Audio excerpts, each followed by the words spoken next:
एत्तोरे मेजोरानो। दोस्तों, इनका जन्म सन 1906 में इटली में हुआ था। इन्होंने अपनी जिंदगी के बहुत से साल इटली में ही बिताए हैं, पर अचानक इनकी जिंदगी में ऐसा क्या हुआ जिसके कारण इनकी जिंदगी एक रहस्य का रूप लेकर बैठ गई थी। सन 1938 में एत्तोरे मेजोरानो एक समुद्री जहाज में पैल्मेरो से नेपल्स की ओर गए, पर उनका जहाज और वह बीच में ही कहीं रास्ते में गायब हो गए। 1 साल तक उनकी खोज करने के बाद जब कुछ पता नहीं चला तो गवर्नमेंट ने उन्हें मृत करार दिया। पर चौंकाने वाली बात तो यह थी कि गायब होने के कुल 20 साल बाद उन्हें एक तस्वीर में देखा गया, जो तस्वीर अर्जेंटीना में ली गई थी, जिसमें वह वैसे ही दिखाई दे रहे थे जैसा गायब होने के दौरान देखे गए थे।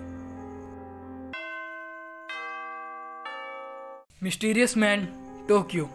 दोस्तों, टोक्यो के एयरपोर्ट पर पाया गया एक ऐसा इंसान जो खुद को टॉरड कंट्री का बता रहा था। यहाँ तक कि उसके पास अपनी कंट्री टॉरड का एक ऑफिशियल पासपोर्ट भी था। पर हैरानी की बात तो यह है कि टॉरड नाम की कंट्री हमारे प्लेनेट अर्थ पर एग्जिस्ट ही नहीं करती है, तो उसके पास एक बेनाम कंट्री का ऑफिशियल पासपोर्ट आया कैसे? यही नहीं, उसके पास अलग अलग कंट्रीज की करेंसीज भी थी जो कि एग्जिस्ट ही नहीं करती, और सारे वो डॉक्यूमेंट्स भी थे जो उसकी बातों के सच होने का सबूत था। उस समय किसी को भी कुछ समझ नहीं आया, जिसके चलते उस मिस्टीरियस आदमी को पुलिस के लॉकर में बंद कर दिया गया। वह उस लॉकर में बहुत सी हाई सिक्योरिटीज लगी हुई थी, लेकिन फिर भी कुछ समय बाद वह व्यक्ति असामान्य तरीके से उस लॉकर से गायब हो गया। वह उसका बैग जिसमें पासपोर्ट और करेंसीज थी, वह भी उसके साथ ही गायब हो गया था। कोई नहीं जानता कि वह कहां से आया था और वापस कहां चला गया, पर कुछ लोगों का मानना है कि वह हमारे पैरेलल वर्ल्ड से आया था। वह उसकी दुनिया यानी उसकी अर्थ पर टॉरड नाम की कंट्री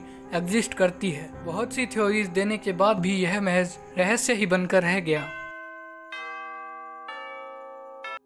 एडवर्ड मॉड्रेक। दोस्तों, एडवर्ड का जन्म 19वीं शताब्दी में हुआ था और उस समय के यह एक अनोखे बच्चे माने जाते हैं, जिसका कारण है उनके 2 चेहरों का होना, जो कि उसके असली चेहरे के बिल्कुल पीछे की ओर मौजूद था। हालांकि वह चेहरा ना तो कुछ देख सकता था, ना कुछ खा सकता था और ना ही बोल सकता था, लेकिन एडवर्ड द्वारा यह क्लेम किया गया कि वह चेहरा उनके दिमाग में बहुत सी डरावनी बातें और उन्हें कुछ गलत करने जैसी बात फुसफुसाता रहता है, जिसके कारण वह हमेशा ही डॉक्टर से उसे हटाने की भीख मांगते रहते थे। पर उस वक्त यह पॉसिबल ही नहीं था। 23 साल की उम्र में एडवर्ड ने आत्महत्या कर ली। अंत में शायद उस चेहरे ने एडवर्ड को गलत काम करने के लिए कुछ ज्यादा ही मजबूर कर दिया था। कुचिसाके ओना।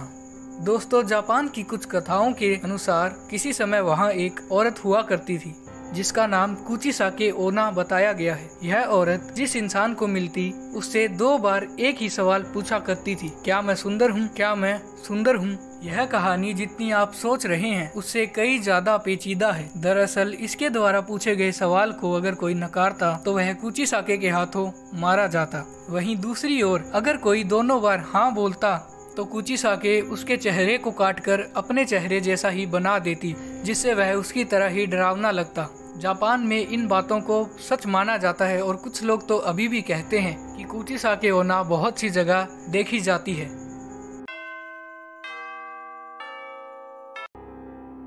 ए nightmare on the Elm street. शायद आप में से बहुत लोगों ने ये फिल्म जरूर देखी होगी, जिसमें कुछ बच्चों को नाइटमेयर्स यानी बुरे सपने आते हैं और उनको इन बुरे सपनों में एक भूत का सामना करना पड़ता है। यहाँ तक तो आप इसको बहुत नॉर्मल समझ रहे होंगे, पर सपने में जब वह भूत किसी को चोट पहुँचाता है तो उसका असर उसके शरीर पर असल जिंदगी में भी होता है। अब आपको यह सुनकर कैसा लगेगा कि यह फिल्म असल में एक सच्ची घटना पर आधारित है? जी हाँ, ये मूवी 1970 के दशक में छपे एक आर्टिकल से इंस्पायर्ड होकर बनाई गई थी, जिसमें एक 12 साल के बच्चे को ऐसे ही डरावने नाइटमेयर्स आते थे और वह बच्चा हमेशा खुद को जगाए रखने की कोशिश करता रहता था। एक बार जब वह उठा तो उसकी छाती पर 4 रेजर से कट लगे हुए थे। जब पुलिस ने इसकी जांच की तो पता चला कि ये कट्स उस बच्चे ने खुद अपनी मर्जी से नहीं लगाए थे और ना ही किसी और व्यक्ति के घर में घुसने के सबूत थे। इस मूवी में दिखाया गया हॉरर कैरेक्टर असल में फ्रेडी क्रूगर से इंस्पायर्ड था, जो कि एक सीरियल किलर था। वह 19वीं शताब्दी में लैटिन ग्रीक ओक्लाहोमा में रहता था। दोस्तों, आपको इन सब चीज़ों के बारे में जानकर कैसा लगा ये कमेंट सेक्शन में बताइए। वीडियो अच्छी लगे तो लाइक एंड शेयर कर दीजिए।